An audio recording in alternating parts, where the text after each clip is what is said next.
Assalamualaikum warahmatullahi wabarakatuh. Selamat pagi anak-anakku semuanya, kelas 5. Mudah-mudahan kalian semuanya dalam keadaan sehat walafiat. Allahumma amin ya rabbal alamin. Kembali lagi hari ini bertemu dengan Ustadz Biki dengan pelajaran Akidah Islam. Sudah beli ya bukunya ya? Ya. Silahkan dipersiapkan buku Akidah Islamnya. Kemarin hari Kamis kita sudah permulaan, tapi dari kemarin Kamis kita pemanasan ya, kemarin untuk materi yang pertama. Baik anak-anakku semuanya, mari kita buka pembelajaran kita hari ini dengan membaca basmalah bersama-sama. Bismillahirrahmanirrahim. Kemudahan pembelajaran kita berjalan dengan lancar. Amin ya rabbal alamin. Anak-anakku, seperti biasa, kita awali kegiatan pembelajaran kita hari ini untuk mengetahui kita di semester ini akan belajar apa saja sih. Silakan kalian buka ya di daftar isi yang pertama. Pembelajaran pertama kita akan membahas tentang Allah pencipta benda-benda langit. Nah, tentunya kita tahu bahwa Allah itu Khaliqul Alam, pencipta alam semesta. Kemudian pembelajaran kedua di pembelajaran akidah kita akan membahas tentang sifat munafik. Mudah-mudahan kita dijauhkan dari sifat munafik ya. Yang ketiga kita akan belajar tentang apa sih itu neraka. Kemudian selanjutnya takdir. Yang terakhir husnudzon billah atau berbaik sangka kepada Allah Subhanahu wa taala. Baik anak-anakku semuanya, level 5 yang dirahmati oleh Allah SWT. Kemarin di hari Kamis kalian sudah belajar tentang yaitu kisahnya Nabi Ibrahim ya. Ini juga pernah dipelajari di pembelajaran sebelumnya di semester 1 tentang kisahnya Nabi Ibrahim. Jadi bahwasannya ketika zamannya Nabi Ibrahim itu dulu orang-orang di sekitarnya itu penyembahnya yaitu menyembah dewa, menyembah berhala. Makanya masih ingat ya kalian ketika Nabi Ibrahim menghancurkan patung-patung ketika Raja Namrud tersebut sedang pergi bersama pasukannya, kemudian dihancurkan oleh Nabi Ibrahim. Kalian masih ingat tentunya.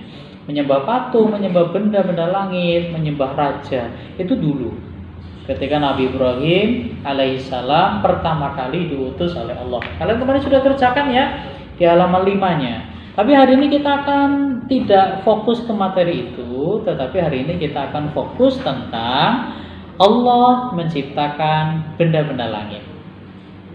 Pertanyaan pertama, apa sih yang dimaksud benda-benda langit? Kan gitu ya. Langit itu di mana sih Ustadz?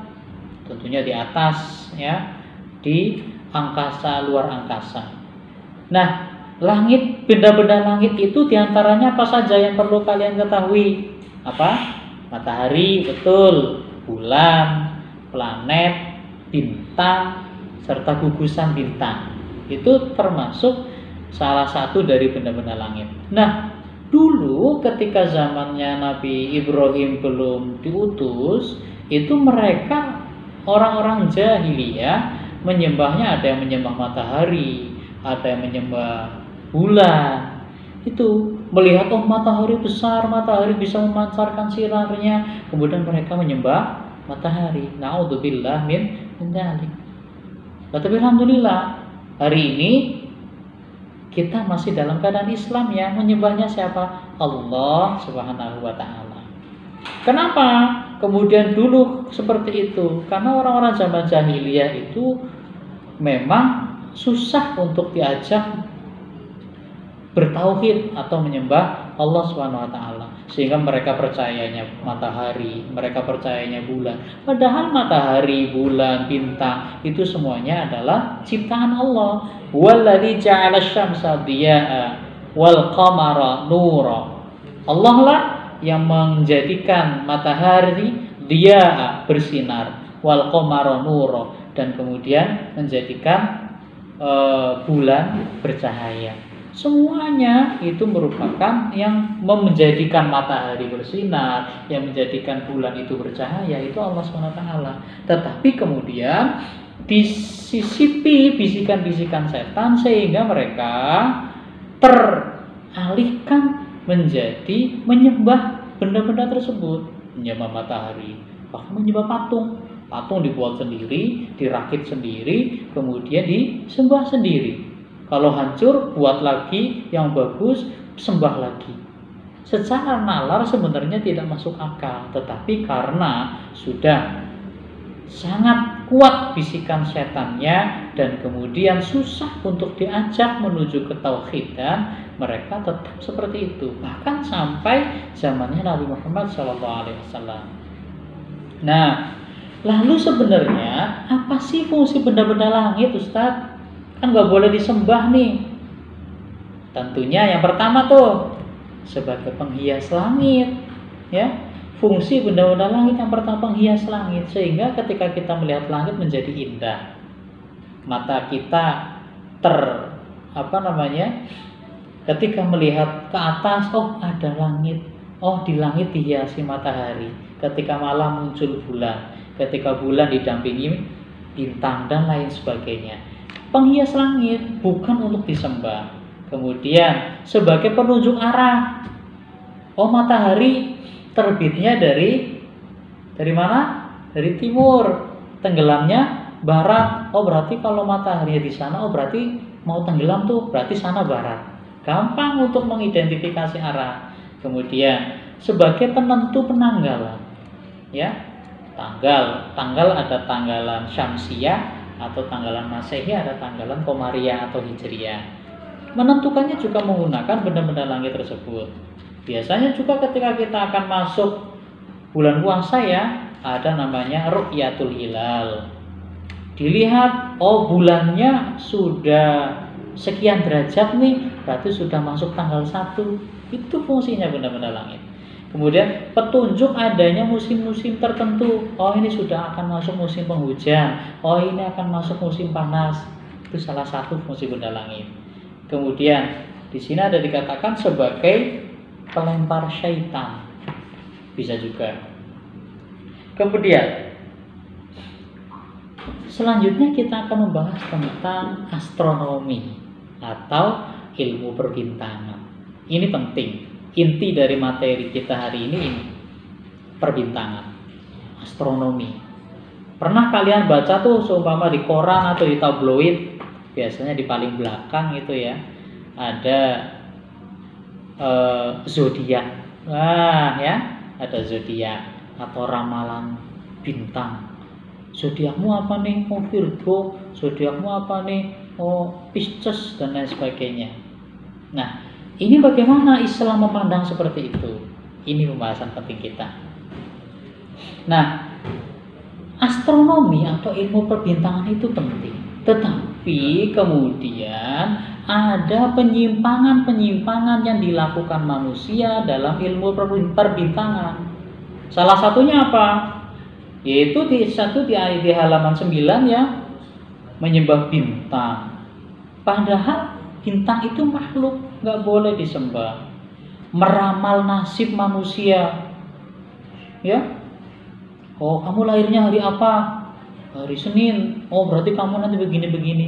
Ini tidak boleh. Ini keluar dari ajaran syariat agama Islam. Di Al-Quran disebutkan, wa min al-lailu wan naharu wasyamsu wal qamar la tasjudu lisyamsi wala lil qamari wasjudu lillahi alladzi khalaqahunna in kuntum iyyahu ta'budun. Yang artinya, dan di antara tanda-tanda kekuasaan Allah ada malam, ada siang, ada matahari, ada bulan. La tasjudu lisyamsi wala lil qamari. Janganlah kalian menyembah matahari dan jangan menyembah bulan. Wasjudu lillahi, dan sujudlah kalian semuanya kepada Allah. Alladzi khalaqahunna, yang menciptakan itu semuanya. In kuntum iyyahu ta'budun, jika kamu hendak menyembah. Jelas di Al-Quran. Jangan sampai kita percaya kepada ramalan-ramalan bintang seperti itu. Tidak ada dalam Islam. Sekarang bagaimana hukum astrologi dalam Islam? Kalau kemudian astrologi tersebut digunakan untuk meramal kejadian, untuk meramal rezeki, kondisi keuangan dan lain sebagainya, maka meramal yang seperti itu merupakan hukumnya syirik, haram. Kamu lihat di koran, oh ada ini nih, zodiakku apa nih? Oh saya hari ini berarti nanti akan dapat ini. Tidak boleh. Tidak boleh kita kemudian percaya hal-hal seperti itu. Karena masa depan merupakan hal-hal yang gaib atau tidak bisa diketahui. Yang tahu hanya siapa? Allah SWT. Lalu bagaimana kewajiban manusia? Kewajiban manusia itu berdoa. Bukan meramal, tetapi berdoa. Lalu bagaimana orang yang kemudian percaya terhadap hal-hal tersebut? Nah, ini penting. Orang tadi substansi utamanya, benang merah utamanya adalah bahwa kita dilarang untuk mempercayai ramalan-ramalan apapun bentuknya. Karena masa depan itu sesuatu yang gaib. Masa depan itu harapan. Yang dilakukan manusia adalah berdoa, bukan meramal. Atau bahkan percaya ramalan. Salah, itu sesuatu yang syirik. Syirik bagaimana? Syirik berarti dia sudah menyekutukan Allah. Kalau sudah menyekutukan Allah, berarti dia sudah percaya kepada selain Allah. Percaya pada selain Allah berarti dia sudah keluar dari agama Islam. Lalu bagaimana kalau kemudian kita iseng nih? Ya. Iseng tapi tidak percaya. Isengnya saja hukumannya apa luar biasa nih. Isengnya saja, ketika kita iseng percaya, iseng melihat, kemudian kita sedikit kayaknya percaya nih. Iseng, ketika iseng mempercayai seperti itu, hukumannya Allah tidak menerima ibadahnya selama 40 hari. Ya. Allah tidak menerima ibadahnya selama 40 hari orang-orang yang percaya terhadap ramalan-ramalan tersebut. Naudzubillah. Ustaz, kalau nggak menerima sholat atau ibadah kita, berarti kita nggak usah sholat dong.